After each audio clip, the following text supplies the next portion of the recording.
guys, James Cooper here, co-founder of Tribenest, and joined by my friend Brian Hilliard, who is a best-selling author of Networking Like a Pro. Welcome, Brian. Hey, thank you. Thank you. So glad we could talk today.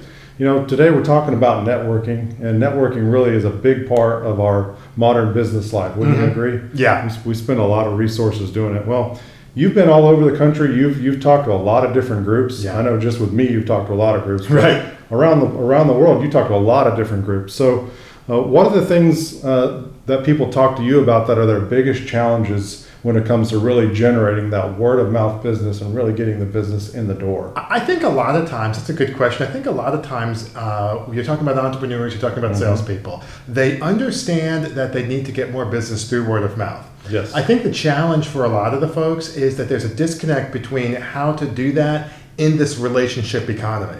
Okay. One of the points that Dr. Meisner, and I know he's coming to your event as well, one of the points Dr. Meisner says, and I love it, he says, networking is not face-to-face cold calling.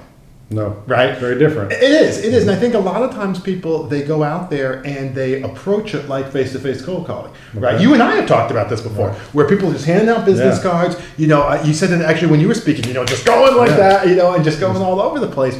And I think in terms of a challenge that people face is making the transition between understanding that this is not transactional. Yes. This is relational. Yep. And that what you really need to do when you're networking is you're trying to get to know the person. Right. You're doing two things, actually. You're trying to connect with the people, obviously.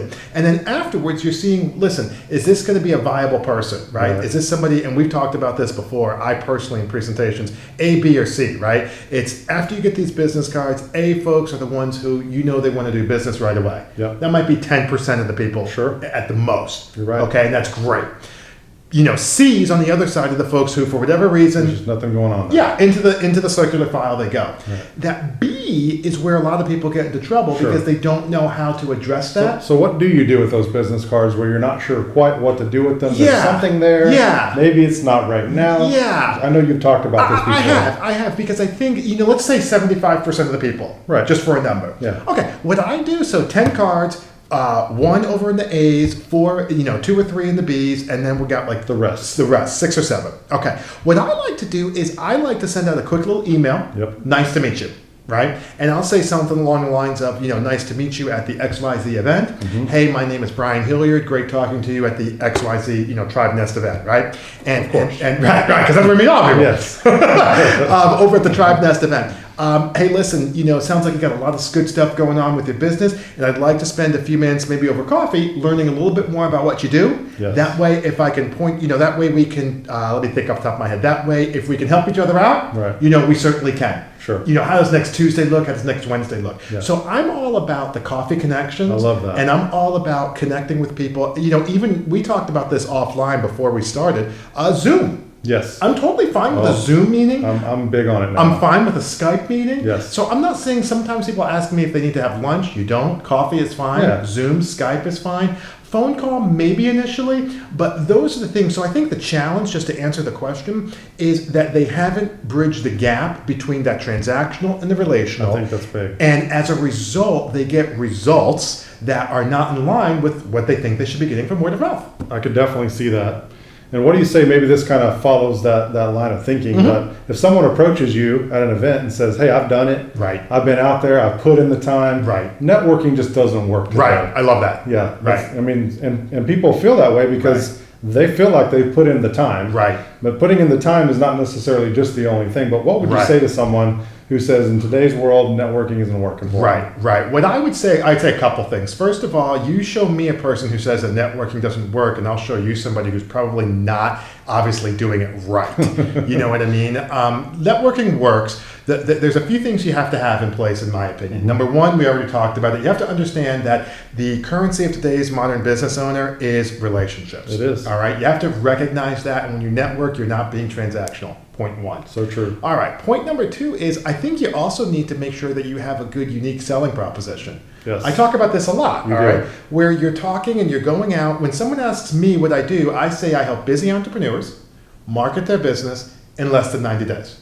Okay. It's clear who it is I work with and the benefit that I provide. Let's break that down a second. So, Okay. because I've kind of adopted that same approach since we've been working together. Yeah, so, yeah. so on the unique selling proposition, Sure. and we did a couple presentations this week. Yeah. When you talk about the value or the benefit that you bring them versus just, I have this product. Right. What's the reaction in a networking environment? How does it change? If done properly, and when I say properly, I mean that you're communicating to the right people. Right. Okay. If done properly and you're communicating to what I call your spheres of influence Yep. or target markets, the reaction is very simple. How do you do that? Right. You want them to say, How do you do that? Yeah. How do you do Yeah. that? Because when you are, and this is part of the deal. Like when you're talking about, again, for myself as a coach and speaker, I'm working with entrepreneurs. Okay. So now they know who. They know who, and they know what The to position. expect. Right. So that way, when, if you go with the idea that networking is about relationships, and if you go with that the next level for that is a connection, Yes. then it logically, to me at least, makes sense that there needs to be another word that begins with a C, which is a conversation. Has to be. So what you're telling me, if I'm hearing you right, Yeah. is even though we're out there and we're having fun and we're shaking hands and meeting people, we got to do some preparation. We got to have our game together. That's a And correct sometimes point. we don't spend even 15 minutes before we go to an event. Oh yeah. And I always say to my groups, know what you're trying to do when you go to a meeting. If you're going to go to a networking group, Right. what's my mission? Right. What am I going to try to do? Right. What kind of person? What's the profile? Who am I going to try to connect to so that you go in there knowing what you're trying to do so you Right. get something done? One of the points, James, that you've made a great point about, obviously you're a certified DISC trainer, which, the idea of the personality Yeah. and things like that. One of the things, I'm an I and a D. So what I kind of had to get away from, I's, just so you know, we kind of fly by the seat of our pants for a relational, Yes. that's fine, whatever. Yes. Okay, versus the S's and the C's might be a little bit differently, a little bit more detail oriented. Yes. Fine. All right. So as a D, I had to recognize myself Right. that this is something where, listen, if I'm going to go out and network, if I'm going to go out, for me, it's presentations, right? So for me, my networking is presentations. Yes. All right. So if I'm going to go out and do this and I'm going to go out and be successful, I need to make sure that I've got my stuff locked down. You do. And I can't just be winging it every single time. I don't spend 15 minutes preparing every time for Right. all this stuff, but I put the time in beforehand Exactly. to have a unique selling proposition, to understand this, relationship. And really, this gets back to all the stuff that you guys talk about at Tribenest, right? Right. You talk about self-awareness. And I think that's where that's beginning is we tell our members in our first modules that we got to know where we're trying to be positioned in the marketplace. Right. So what is it you're telling people you're good at? Right. What is it you're telling people you can help them do? Right. So that we're confident. Like sometimes we're confident inside, but when we go to tell someone about it, it comes out the wrong way. Or Right. it doesn't sound like or feel like we really know what we're talking about. And Well, because you don't. Because we don't, even though we know what the product is. Right. Because presenting it is so different than just performing it. So it does take a little bit of practice, a little bit of rehearsal, and of course, even in a workshop setting, you can work on it. You can get your unique selling proposition together. I know you and I have worked with several clients before together, and once they get it, once they get the ideas, then they say it a little different each time, but they know what their value is now. And I think it makes a big difference. And I agree with you. And I think the other thing is, I think that also, I'm a big law of attraction, point of attraction. too. Okay. Yeah. I think that there's different things that go around. That's the law of attraction. And I think that the point of attraction, like a radio beacon, is if I'm emitting, and we've talked about this in another conversation, we're big mindset people. Yes. If I'm emitting a mindset of scarcity, that's a point of attraction that's emitting out scarcity. And you know what I get back? People like that. That's exactly right. And those kind of thoughts. That's exactly right. And I think what happens is when you go into a networking event with your ducks in a row, in this case a unique selling proposition, you exude a degree of confidence, and that goes out. And then you know what comes back? People who want to learn about it. They want to learn about it. And they feel like, boy, they don't even know. They're like, They don't boy, know what it is, but they know they like it. That's exactly right. I've experienced that even with Tribenest, getting our ducks in a row, knowing what we're talking about, knowing what we're asking for, getting out there and presenting a new idea. Right. You got to know how you want to say it. Right. And those little things that you got to do, those little bullet points to get it in there, and then people will start asking questions. Right. Now you know you're winning. And you're playing your game. You're doing what you do. All right, so in today's workplace where we're so busy, we got so much on us. Yeah. What's the one thing you would tell people to do? Like we're going to break this down to kind of most important. Right. One thing they can do to generate more word of mouth business. Well, two things. Number one is the unique selling proposition. We talked about that. Yes. Second thing is to create a process for follow-up. Okay, follow-up is something we've talked about a lot. Yep. Something I'm working on, and I think we're always working on. Yeah, I don't think because you I meet new people every day, right? Right. So talk a little bit about that follow-up. You call it a machine. I do. I like the idea of having a process or a machine that you can plug people into, okay? This is me. This is how I do it, okay? And there's not a right or wrong answer. What I do is, first of all, a big part of my follow-up is through my newsletter. Okay, I understand not everybody has an online newsletter. If you're a coach, consultant, service professional like you and I think you have to, but separate conversation. Sure. Okay, so I have a newsletter that goes out, and I will ask them, hey, listen, if you'd like to, we have some tips and tricks on how you can blank. Right. So for me, I say, market yourself and grow your business. Sure. Okay. So you just ask permission. Yeah. Now that we're meeting, can I throw you on there? That's exactly right. That's exactly right. Yeah. I also, now if you don't have a newsletter, totally fine. Sure. You can link up with them on LinkedIn. You can friend them on Facebook. Yep. You can, ask them, this is your favorite, right? You like to follow up with people, inviting them to another event. Right, because to me that gives you a couple of ways of connection. One, you see what kind of networker they are. Right. Are they going to come out? And also you can add value. One of the things we talk about when you're going to go make relationships, or you're going to make it a relational part of the business, is add value in the moment. Right. And one way you can add value is connect them to someone that may be looking for their services. That's exactly right. So when you say, hey, not only do I want to go out and network with you, I've got this guy you really need to meet, and here's why. And then you send a text, you set the table for him, you've shown some value in the moment. So I think that helps. And that's exactly right. That's why you're such a good connector here in Houston, because that's your game. Yes. So what happens is, when you are going out and that becomes your, follow-up, part of the reason people say they have a challenge with follow-up, part of the reason that they have a challenge with follow-up, in my mind, is because they don't really understand what networking is. Yeah. They think networking is going out and meeting as many new people as possible. Right.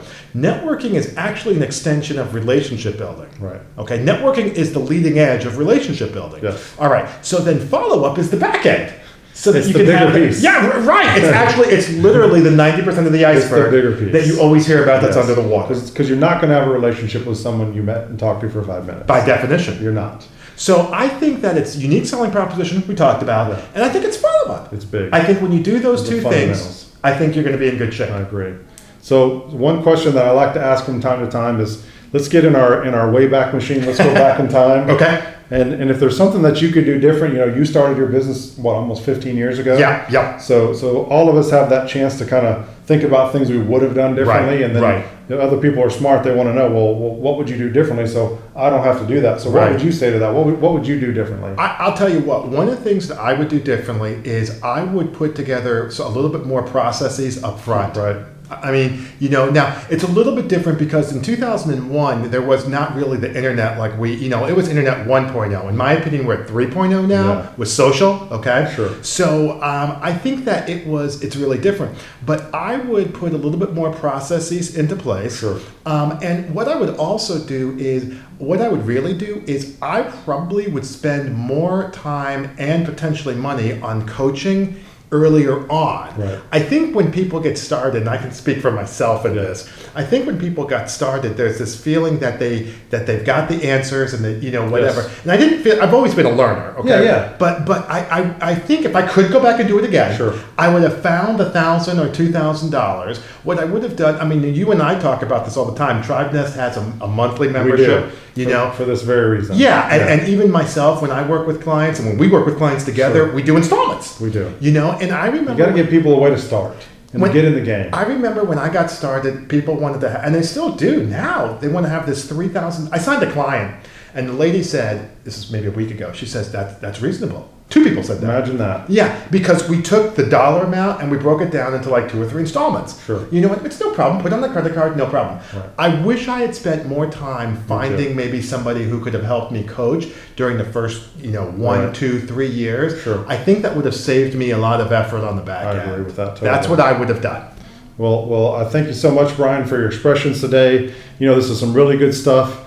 And I'm hoping our listeners are paying attention and taking notes. There's some really, really great points here. And as a matter of fact, as you alluded to earlier in our conversation, we're going to be doing an event together. I'm fired up. It's going to be fun. April the 21st. Down in Houston. Yes, it is. And we're going to have Dr. Ivan Meisner. That's exactly right. Co-wrote a book with you, Yep. Networking Like a Pro. Yep. So it's really nice to have him in town. Yep. We got the 1-2 punch, him and you. Yeah. So that's going to be great. Yours truly, I'll be presenting as well. Yep. We also have some local people, some local business owners going to speak, like Gil Staley from the Economic Development Partnership. That's right. We've got Monette from Review It going to come out and talk. So we're going to have really some great workshops, some great platform speakers, and more to learn. So we want you guys to check out the website. It's www.tribenest/BIZDEV as in business development.com. That's where you can find information about Brian, about our event, about how to get tickets, and all of that good stuff. In the meantime, thanks so much for talking with me today,